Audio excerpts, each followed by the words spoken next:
Mobile ಬಳಸದಂತೆ ತಾಯಿ ಬೈದು ಬುದ್ಧಿಮಾತು ಹೇಳಿದಕ್ಕೆ ಬೇಸತ್ತು 16 ವರ್ಷದ ಅಪ್ರಾಪ್ತ ಬಾಲಕನೊಬ್ಬ ಮನೆಯಿಂದ ನಾಪತ್ತೆಯಾಗಿರುವ ಘಟನೆ ಸುಳ್ಯ ಕಸಬಾ ಗ್ರಾಮದ ಬೋರುಗುಡ್ಡೆ ಎಂಬಲ್ಲಿ ನಡೆದಿದೆ.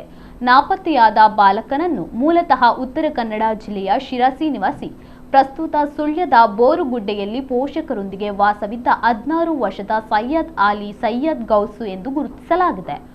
ಮೊಬೈಲ್ ಚಟಕ್ಕೆ ಬಿದ್ದ ವಿಚಾರದಲ್ಲಿ ತಾಯಿ ಬೈದು ಬುದ್ಧಿಮಾತು ಹೇಳಿದ್ರು. ಈ ಕಾರಣಕ್ಕೆ ಮನೆ ಬಿಟ್ಟು ಹೋಗಿದ್ದಾನೆ ಎಂದು ತಿಳಿದು ಬಂದಿದೆ. ಗೆಳೆಯರಲ್ಲಿ ಹಾಗೂ ಸಂಬಂಧಿಕರಲ್ಲಿ ವಿಚಾರಿಸಿ ಸುತ್ತಮುತ್ತಲಿನ ಪರಿಸರದಲ್ಲಿ ಹುಡುಕಾಟ ನಡೆಸಿದರೂ ಆತ ಪತ್ತೆಯಾಗಿಲ್ಲ. ಬಳಿಕ ತಾಯಿ ಸಲ್ಮಾ ಎಂಬುವವರು ನೀಡಿರುವ ದೂರಿನಂತೆ ಸುಳ್ಯ ಪೊಲೀಸ್ ಠಾಣೆಯಲ್ಲಿ ಪ್ರಕರಣ ದಾಖಲಿಸಿ ತನಿಖೆ ನಡೆಸಲಾಗುತ್ತಿದೆ.